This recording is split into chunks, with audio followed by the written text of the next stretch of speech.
नमस्कार बच्चों, मैं डॉक्टर सीमा श्रीवास्तव।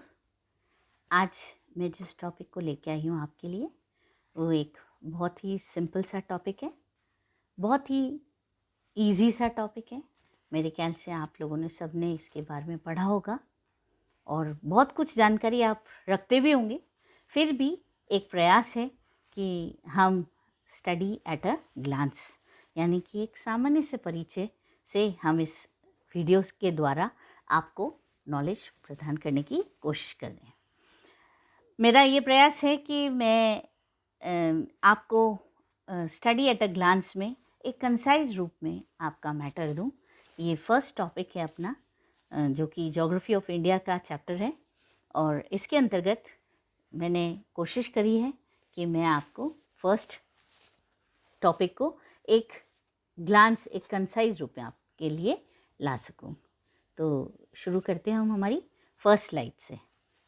आपने मेरी जो पहली स्लाइड में जहाँ मैंने नाम और वो लिखा हुआ है, अपना कैप्शन डाला हुआ है, उसको देख करके ही आपको लग रहा होगा कि इंडिया के बारे में है और भारत जिसके लिए हम प्राउड फील करते हैं कि हम उस देश के वासी हैं, जिस देश में गंगा बहती है।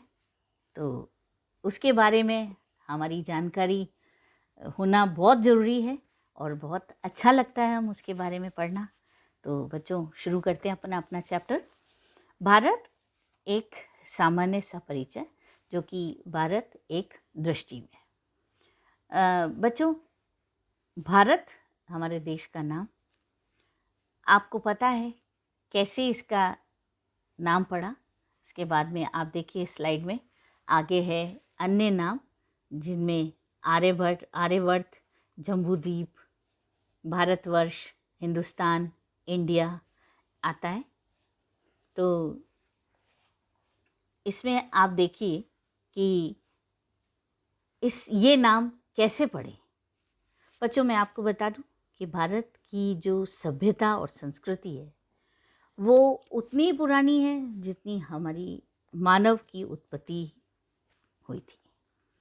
भारत की जो विशालता है एवं 3 समुद्र और से जो समुद्र से घिरा होने के कारण इसे उपमहाद्वीप की संज्ञा दी जाती है, जिसे हम इंग्लिश में पेनिनसुलर इंडिया के नाम से भी जानते हैं, क्योंकि एक प्रायद्वीपीय भाग है, ये उपमहाद्वीप का भाग है। सॉरी, इसका जो प्राचीन नाम था वो आर्यव्रत था। राजा भरत के नाम पर इसका नाम भारतवर्ष पड़ा।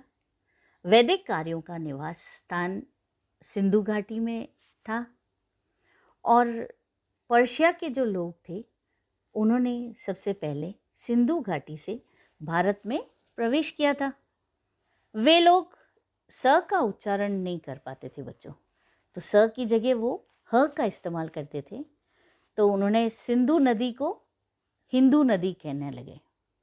इसी आधार पर इस देश को हिंदुस्तान का नाम दिया गया।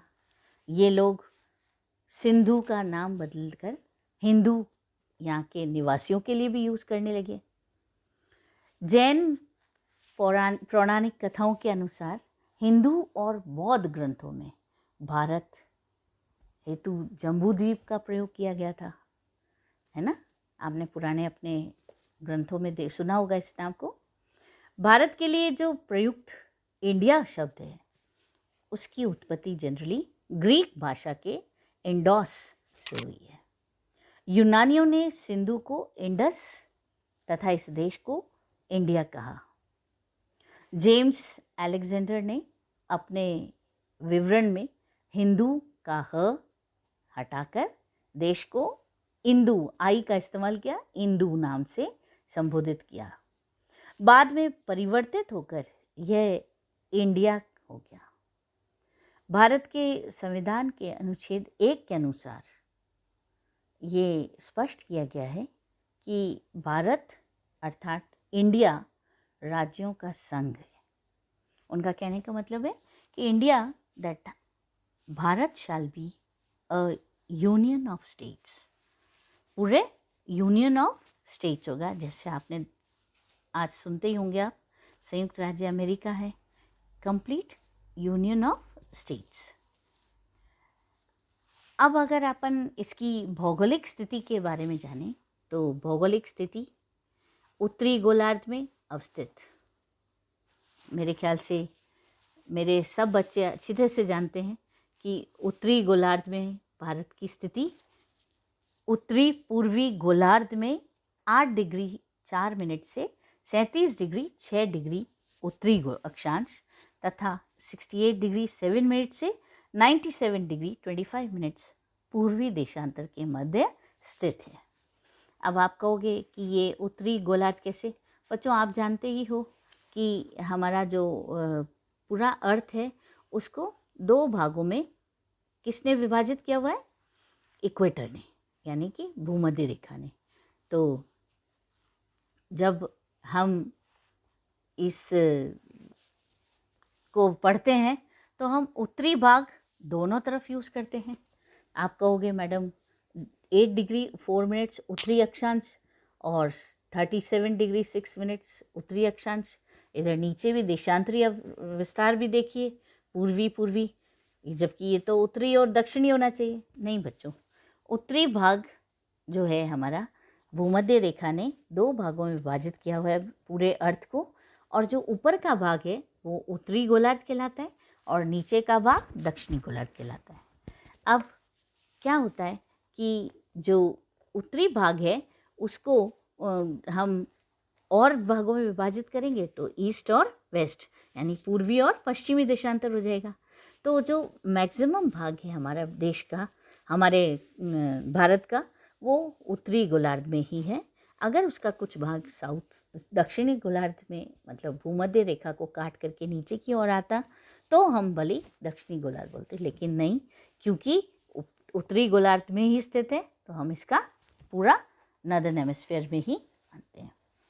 भारत का भौगोलिक क्षेत्रफल 32, 87, 263 स्क्वायर किलोमीटर है, जो विश्व के कुल क्षेत्रफल का 2.43% है। और क्षेत्रफल के दृष्टिकोण से भारत रूस, कनाडा, चीन, संयुक्त राज्य अमेरिका, ब्राज़ील व ऑस्ट्रेलिया के बाद 7वें स्थान पर आता है। अगली स्लाइड की तरफ चलते हैं अपन। ये देखिए मानक समय बता रहे हैं ना आपके इसमें, तो 82.5 डिग्री यानी कि ये देखिए 82 डिग्री 30 मिनट पूर्वी देशांतर, ये भारत के लगभग मध्य से होकर गुजरती है। इसी देशांतर के समय को देश का मानक समय स्टैंडर्ड टाइम माना गया है। यह इलाहाबाद के निकट नैनी से होकर गुजरती है, जो कि भारत के 5 राज्यों, कौन कौन से राज्य हैं वो? उत्तर प्रदेश, मध्य प्रदेश, छत्तीसगढ़, ओडिशा और आंध्र प्रदेश से होकर गुजरती है। भारत का समय ग्रीनविच समय से 5 घंटा 30 मिनट आगे चलता है। कर्क रेखा भारत के लगभग मध्य भाग एवं 8 राज्यों से, कौन कौन से राज्य हैं वो? गुजरात, राजस्थान, मध्य प्रदेश, छत्तीसगढ़, झारखंड, पश्चिम बंगाल, त्रिपुरा और मिजोरम से होकर गुजरती है। भारत का जो लगभग अधिकांश क्षेत्र है वो कौन सी जलवायु से कवर्ड है? मानसूनी। जानते ही हैं आप लोग कि हमारा भारत एक मानसूनी देश है, क्योंकि हमारी कृषि, हमारा खान पान, हमारा रहन सहन सब कुछ देखा जाए तो इस मानसून पे ही आधारित है। जैसी वर्षा होगी वैसा ही हमारा कृषि उत्पादन होगा, और जैसा उत्पादन होगा वैसे ही हमारा कंजम्पशन होगा, है कि नहीं? लेकिन कर्क रेखा से इसे लगभग 2 बराबर भागों में उत्तरी भारत, वहाँ का कैसा है क्लाइमेट? शीतोष्ण कटिबंध, उपोष्ण और शीतोष्ण। दक्षिणी भारत का उष्ण कटिबंध, इनमें बांट देती है। भारतीय भूभाग की लंबाई, जैसा कि आपके इसमें स्क्रीन पे भी आ रहा है कि इसका जो विस्तार है, लंबाई चौड़ाई कितनी है बच्चों? 2933 किलोमीटर, और चौड़ाई उत्तर से दक्षिण ये कितनी है? 3214 किलोमीटर। इस प्रकार भारत लगभग चतुष्कोणीय है और भारत का जो प्रायद्वीपीय भाग है वो त्रिभुजाकार है आकृति में, है ना। और ये देखिए ट्रायंगल शेप, ये है ना, आकृति में हिंद महासागर की ओर फैला हुआ है। देखो नीचे यहाँ पर हिंद महासागर। हमें कितना घमंड होता है कि कोई महासागर का नाम हमारे देश, हमारे भारत के नाम पर रखा गया है, तो बड़ी बात है। ये जो हिंद महासागर है ये दो, भारत की वजह से दो शाखाओं में बढ़ जाते हैं, दो बड़े बड़े सागर आ जाते हैं। एक तरफ है अरब सागर और दूसरी तरफ है बंगाल की खाड़ी, बे ऑफ बंगाल, ठीक है ना।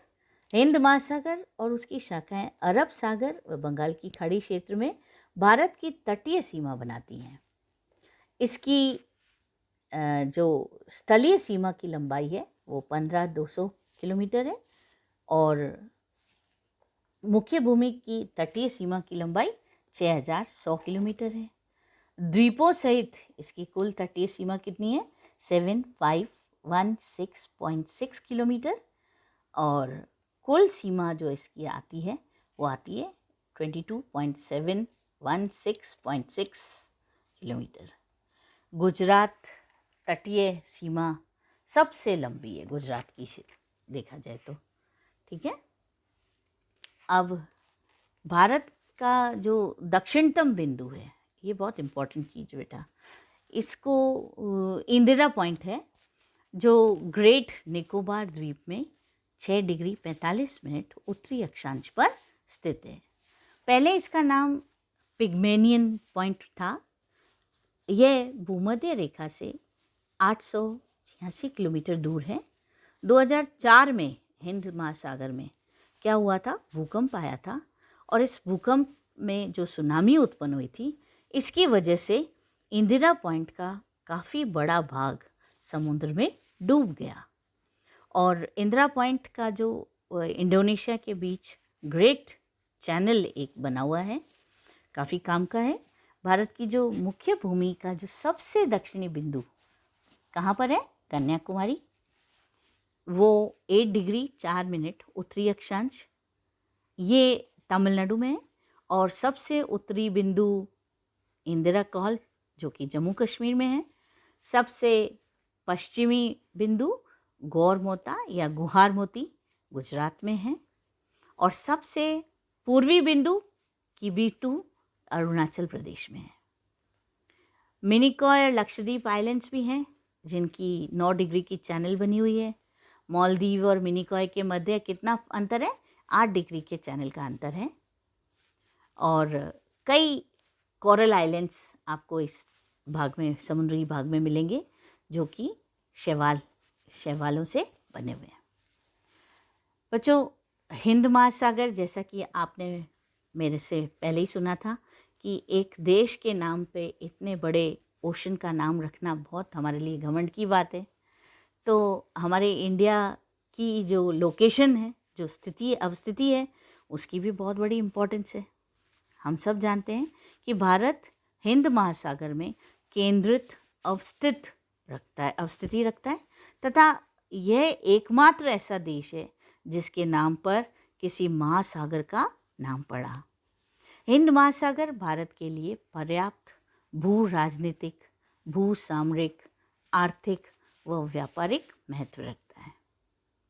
क्योंकि आप देखो ना, दक्षिण से आएंगे जो भी जहाज़, जो भी ट्रेड होगी वो समुद्र के उधर से होगी तो इंडिया होकर के जाएंगे। पूरब से आएंगे, पश्चिम से आएंगे तो भी हमारी इंडिया की लोकेशन ऐसी है कि हमारे तटीय क्षेत्र से होकर के ही गुजरेंगे। भारत की प्रादेशिक समुद्री सीमा या क्षेत्रीय सागर तटीय आधार रेखा, कोस्टल बेसलाइन जो है वो 12 समुद्री मील, नॉटिकल मील की दूरी का क्षेत्रफल है। भारत को इस क्षेत्र में सभी प्रकार के संसाधनों के दोहन का पूर्ण अधिकार है। जनरली क्या होता है बच्चों, कोई भी देश होता है तो उसके जो समुद्र तट का जो भाग है उसमें 200 नॉटिकल एरियाज, समुद्री जो माप है उसके हिसाब से समुद्री मील के अनुसार उतने क्षेत्र में वो अपना कुछ भी कार्य कर सकता है, चाहे ट्रेड हो या उसका उपयोग कर सकता है। उसके आगे का जो क्षेत्र होता है वो सभी के लिए कॉमन होता है। ठीक है। आधार रेखा वस्तुतः टेढ़े मेढ़े तट को मिलाने वाली कल्पित सीधी रेखा होती है, और जो सागरीय जल को आंतरिक जल कहते हैं, और अवांछित मंडल या संलग्न क्षेत्र जो होता है कंटिजियस जोन कहलाता है। 12 समुद्री मील तथा आधार रेखा से 24 समुद्री मील आगे तक का क्षेत्र है। इस क्षेत्र में भारत को अप्रवासी कानून, पर्यावरणीय स्वच्छता, सीमा शुल्क की वसूली के वित्तीय अधिकार तथा राजकोषीय अधिकार आदि प्राप्त होते हैं। अनन्य आर्थिक क्षेत्र जो एक्सक्लूसिव इकोनॉमिक जोन है, तटीय आधार रेखा से 200 समुद्री मील तक का क्षेत्र होता है। इससे आगे जो होता है भारत को सागरीय जल शक्ति, सागरीय संसाधनों, जीवों का सर्वेक्षण, वैज्ञानिक अनुसंधान एवं प्राकृतिक संसाधनों का दोहन, एक्सप्लॉयटेशन का अधिकार होता है। और क्या होता है कि इस क्षेत्र में उच्च सागर, हाई सी का भी विस्तार होता है, और इसके आगे जो एरिया होता है उसमें दूसरे राष्ट्रों को भी समान अधिकार प्राप्त होता है। नहीं तो मोनोपली चलेगी ना। हम 200 नॉटिकल माइल के अनुसार उसके आगे का एरिया जो होता है वो सभी के लिए कॉमन होता है। भारत देश में बच्चों 28 राज्य, 9 केंद्र शासित प्रदेश हैं, और हमारे निकटतम पड़ोसी राज्य कौन कौन से हैं? पाकिस्तान, अफ़गानिस्तान, चीन, नेपाल, भूटान, म्यांमार और बांग्लादेश। आपको पता है अपनी इंटरनेशनल बाउंड्रीज कौन कौन सी अपने इसको छूती है? मैकमोहन रेखा, मेरे पहले वाले वीडियो में आपने देखा ही था और पढ़ा था। मैकमोहन रेखा है, रेड क्लिफ है और डूरेंट रेखा। ये हमारी जो इंटरनेशनल बाउंड्रीज हैं इन देश को छूती हैं। और नेपाल और भूटान भारत व चीन के मध्य अंतस्थ राज्य हैं। श्रीलंका भी भारत का एक पड़ोसी देश है जो हिंद महासागर में पाक जल संधि द्वारा भारत की मुख्य भूमिका से पृथक है। एडम्स ब्रिज तमिलनाडु एवं श्रीलंका के मध्य स्थित है। पंबन द्वीप भी है, वो भी एडम्स ब्रिज का ही भाग है। और पंबन द्वीप पर ही कौन सा स्थान स्थित है? रामेश्वरम, जो हमारे लिए काफ़ी धार्मिक माना जाता है। एडम्स ब्रिज के उत्तर में पाक की खाड़ी एवं दक्षिण में मन्नार की खाड़ी स्थित है। तो ये तो ज्योग्राफिकल इन्फॉर्मेशन थी। इसके अलावा बच्चों हमारे यहाँ तेल शोधनशालाओं की संख्या कितनी है? 22। और राष्ट्रीय राजमार्गों की संख्या 246। बड़े बंदरगाहों की संख्या कितनी है बच्चों? 13। राष्ट्रीय पशु कौन सा है हमारा? बाघ। राष्ट्रीय विरासत पशु हाथी। राष्ट्रीय पक्षी मोर। राष्ट्रीय वृक्ष बरगद, सबको पता है।